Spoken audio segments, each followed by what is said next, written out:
Hi everyone, my name is Sarah Mari. I'm one of the librarians at Portland Public Library in Portland, Maine, and I'm here with another picture book biography for Women's History Month. The book that we're going to read today is called I Am Not a Number. It's written by Irene Dupuis and Kace and illustrated by Gillian Newland. This book is the story of Irene Dupuis' grandmother, Irene. This book is published by Second Story Press. The dark figure, backlit by the sun, filled the doorway of our home on Nipissing Reserve number 10. I'm here for the children, the shadowy giant pointed a long finger at me. You, how old? I shrank behind my mother. Here for the children? How old, he repeated. 8. The whisper floated from my mouth. The Indian agent marched into her house and approached my father. You know I would come, Ernest, he said. The children are going with me to the residential school. They are wards of the government now. They belong to us. Not Irene. She needs to be with her family. My mother wrapped her arms around me. I won't let you take her. The man shrugged. Give me all 3 or you'll be fined and sent to jail. We have no choice, Marianne, my father replied, sounding defeated. It was only a matter of time before they came for the children. Fear rose inside me, filling my throat. My brothers George and Ephraim stood with their heads bowed low. Are they as scared as I am? I wondered. My other brother and sister, those too old and too young to be taken, huddled together, watching. My father pulled my 2 brothers and me into a semicircle before him. This man will take you to live in a school far from here, he said in a soft, calm voice. We do not want to let you go, but it's the law. We have to. But why are you letting him take us? I cried, pulling away. My father's hands trembled and tears pooled into his eyes. My loving father, chief of the community, strong and wise, turned away without answering. Hurry up! The Indian agent was becoming impatient. My mother gathered food into 3 small packets. Something for the journey, she explained as the Indian agent tapped his watch. Mom, I asked, are you coming with us? She shook her head. But who will look after me? I cried. There will be teachers and nuns, my mother said. You will learn many things at this school. Something in her voice, a quiver, a hesitation, made me doubt that this was true. My dread turned to panic. I don't want to leave you, I whispered. My mother pulled me against her, and I buried my face in the folds of her dress, pressing her tighter until there was no air between us. I couldn't let go. The Indian agent opened the door and motioned for us to come. Mom pried my arms from her back and kissed the top of my head. I grabbed the back of George's jacket and stumbled after him as he stepped towards the door. At least I had my brothers with me. I made a silent vow that we would stay together. As we walked into the sunlight, towards the waiting bus, my mother ran forward. Look after each other, she cried. Never forget home or our ways. Never forget us. Never forget who you are. I turned one last time and gazed at her through blurry tears. How could I possibly forget my parents? How could I forget who I was? But then how could I possibly guess what waited for me at the residential school? Girls, follow me. Boys, you will be going to a separate building. A tall nun named Sister Mary stood at the entrance of the imposing brick building. My heart sank in my stomach as the boys were led away. No chance for goodbyes. The tiny spark of safety I had felt in being with my brothers flickered and died. I turned back to Sister Mary, feeling more alone than ever. My name is Irene Dupuis, I told her. My voice was small, but I held my head high and clasped my hands together so that no one could see that they were shaking. Sister Mary's eyes narrowed to slits. We don't use names here. All students are known by numbers. You are 759. I'm not a number.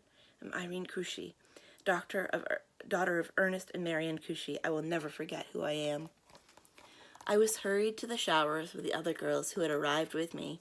We stood in a group as icy water prickled our bodies. Sister Mary hovered over us. Make sure to scrub all the brown off. She must like lighter-skinned girls better, someone next to me whispered. I stared at my dark arms while Sister Mary scrubbed them with foul-smelling soap. After I was dry, she handed me a plain gray dress, knitted socks, a pair of black leather shoes. Dressed in my new uniform, I was taken to a small room and ordered to sit on a low stool.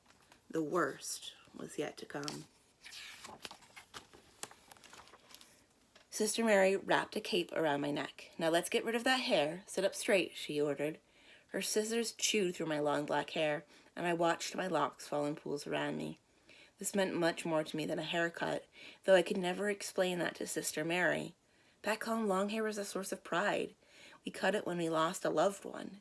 Now it felt like a part of me was dying with every strand that fell. Several days later, I sat with the other girls at a long wooden table staring at a bowl of porridge in front of me. It was gray and lumpy and looked like the plaster my father had once used to fill some cracks in our wall. Next to the porridge was a piece of stale white bread. I thought of my mom's freshly baked loaves and homemade strawberry rhubarb jam. Back home, we had never had much, but we were never hungry. Here, my stomach gurgled, calling out for food. "Eat," Sister Mary's stern voice cut through my thoughts. I forced some bitter, gritty mush down my throat. The smell nearly made me gag. But I remembered the warnings of the other girls. If you don't eat your meal at breakfast, they will serve it to you for lunch. And if you throw it up, you will have to eat the vomit. I raised spoonful after spoonful to my mouth and willed myself to keep it down. "I'm so hungry," the girl opposite me groaned. I broke off a piece of the bread and leaned across the table. "Here," I said, "I don't want this." She smiled and reached for it gratefully. Miigwech Gillian," I whispered back. I didn't see Sister Mary until she was almost on top of me. Thwack! A big wooden spoon came down hard across my shoulders. I yelped in pain. "That's the devil's language," she shouted. "We don't speak it here." She grabbed my arms and hauled me up the stairs. Sister Mary's strides were long and fast, and I stumbled behind her, trying not to fall. I had seen the other girls pulled along like this. Lessons. That's what the sisters called it when one of us needed reminding about the rules. I was terrified of what awaited me in the room at the end of the hallway. Sister Mary shoved me into a chair and turned away to fill a bedpan with coals from her stove. "Show me your hands," she said. "Please don't hurt me," I whispered. "Show me," she demanded. There was no escape. Slowly, I extended my arms straight out as Sister Mary lowered the hot bedpan onto my skin. I wanted to scream. Instead, I dug my teeth into my lower lip, and I squeezed my eyes shut as tightly as I could, counting the seconds until the sister lifted the pan. "That'll teach you to speak English here. You should be ashamed of yourself." And with that, she walked away. I blew gently on the red welts that had bloomed down my arms. Ashamed? I wasn't ashamed of my language. I was proud of it. But everything I knew and loved about who I was and where I had come from was slowly being taken away. Mother's last words, "Never forget who you are," rang in my ears. "I'm Irene Dupuis. I'm trying to remember," I whispered as tears streamed down my face. A couple of weeks later, I was in the chapel for early Mass, as I was every morning and twice on Sundays. "If you memorize the songs and pray a lot, you will go to heaven," the sisters told us. I didn't mind chapel. It was better than hauling firewood to feed the school's hungry furnace or mending worn clothes that were piled in the sewing room. Sister Elizabeth sat next to me and squeezed my hand. She was kinder than most of the nuns. Once she gave me a piece of juicy steak and a leftover potato when I was helping clear away the hearty meal that the sisters and teachers had eaten. I returned her smile and then searched the pews on the other side of the chapel, trying to find Ephraim and George. Because boys and girls were separated, the chapel was the only place where I could see them. Ephraim looked my way. He was pale. "Are you okay?" I raised my eyes, silently asking a question. He nodded slightly and then leaned forward in his seat as if he were asking about me. I closed my eyes in response. My arms were still tender, and even though the red sores had now turned pink, the memory of the punishment had not faded one bit. I knelt on the pew, troubled. Why were we treated so cruelly? Why must I change everything about myself? While I sang the songs and prayed out loud, I secretly begged God to let me return to my family. Days and weeks and months limped along, drearier than a never-ending storm. Up at 6 a.m., prayers, porridge and chores, studies. But the gloom of each day was better than the fear of punishment. I dreamed of being back on the reserve, where I could play with my brothers, sisters, and cousins. I wanted to hear the song of the meadowlarks and the grassland. I yearned to spread my arms wide as if I were ready to soar like them. I longed to fly away, but for me there was no escape. Just as I was beginning to believe that my time at the school would never end, an announcement was made that lifted my spirit. We were going home for the summer.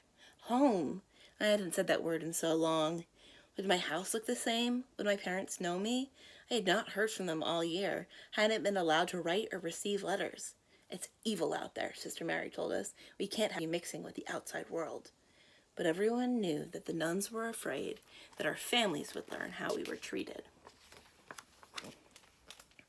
I saw my parents standing in front of our house, and I knew that home was as it always had been. Mother rushed to greet us and nearly pulled me off my feet as she wrapped her arms around me. My father squeezed my cheeks. I thought about you every day, he whispered. I never forgot you, I replied. I never forgot who I am. Dad smiled and he bent his forehead to touch mine. That evening we sat down to a feast of meat pies and fried pickerel. Wanting us to take as much food as we liked, Mother urged us on, saying, Get down, get down. I piled extra fish onto my plate, realizing that I had not heard my Ojibwe language spoken in nearly a year. Miigwech, I replied. The words I knew so well felt strange in my mouth. But at night, when I put my head on the pillow, I was haunted by the images of Sister Mary chasing me down a long hallway with a leather strap in her hand. I bolted awake and tried to stop my heart from pounding. Finally, I got out of bed and sat by the open window, where the familiar sound of water lapping against the lakeshore calmed my breathing. But the nightmares did not end there. I knew that all too quickly the leaves would turn from green to bright red and orange, signaling the time when the living nightmare of that horrible place would be upon me. Don't make me go back, please, I pled with my parents. I had slowly begun to tell them what had happened to us at the school. Dad's eyes darkened when I talked about Sister Mary's lessons, and Mom covered her ears and could not bear to listen. I need to find a way to keep you here, my father said. We must have a plan. I clenched my hands into tight fists. Yes, we need a plan. But what? But if we disobey, what will they do? Mom asked. Let them do what they want, Dad said. We won't send the children back to that place. We'll hide them and make sure the Indian agent can't find them. We all started talking at once. We could hide upstairs in the bedroom, but the Indian agent would search every corner to find us. We could hide behind the house, but we'd be easily spotted back there. We could run to the lake and hide among the reeds, but no, they were not thick enough to conceal us. Then Dad suggested something. You could hide in my shop. My father had a taxidermy shop on our land that was close enough to run to, yet separate from the house. Will it work, I wondered? Will my father's shop give us the protection that we need? I looked at my brothers and my parents. We nodded our heads in quiet agreement, a silent pact. We had a plan, and summer was slipping away. When the dreaded day arrived, I was in the yard helping Mom hang the laundry. The wind blew around my face. My hair was growing, and soon it would reach down my back. He's coming! My older sister's shout cut through the air. I dropped the laundry basket and peered around the corner of the house. There he was, my kidnapper. The same Indian agent who had taken me away a year earlier was marching up the road, one determined step after another. Mom froze in place, looking as frightened as I felt. Then Father ran at the back door with Ephraim and George just ahead of him. Irene, he grabbed my shoulders. You and the boys go hide in the shot. My feet would not move. Don't let him take me away, I begged. Run, my father ordered. He turned me around and shoved me forward. I tripped and then regained my footing. We had a plan, and it was time to put it into action. My brothers were sprinting across the property, and I set off too. We ran for our lives till we reached the shop, pushed the door open, and tumbled inside. Hide, I shouted. We dove behind some large crates, settling in where we wouldn't be seen. From where I hid, I could see through a window to the outside. Before long, I spied the Indian agent striding up the path with my father close behind. I placed my finger across my lips to warn George and Ephraim to be quiet. Then the door creaked open. I know you're in here. I remember the voice of the Indian agent. Sweat trickled down my back. I sent the children to stay with family further north. It was my father's voice. Don't know when they'll be back. Moved my head ever so slightly to see what was happening. The Indian agent, feet apart, arms crossed, was staring at my father. You'd better not be lying, Ernest, he snarled. You'll be in a lot of trouble if you don't send your kids back to school. Then my loving father, chief of the community, strong and wise, raised himself up to his full height. "Do whatever you want," he replied in a voice that was low and even. "Call the police. Have me arrested. You will never take my children away again." Seconds after that felt like forever passed. My father stared at the Indian agent, and the agent glared back at him. I held my breath. Would the agent leave? Would we be discovered? I glanced over at Ephraim and George. Their eyes had grown wider than full moons. A lifetime, an eternity. And then, without another word, the Indian agent turned and left the shop. For a while no one moved, uncertain that the danger had passed. But when my father slowly turned and stretched his arms wide, the three of us tumbled out from our hiding places and flung ourselves into his embrace. I was laughing and crying at the same time and shaking from head to toe. We were safe. I was Irene Dupuis, daughter of Ernest and Marianne Dupuis, and I was home. There's some more information about the residential school system, and here are some pictures of children in a residential school.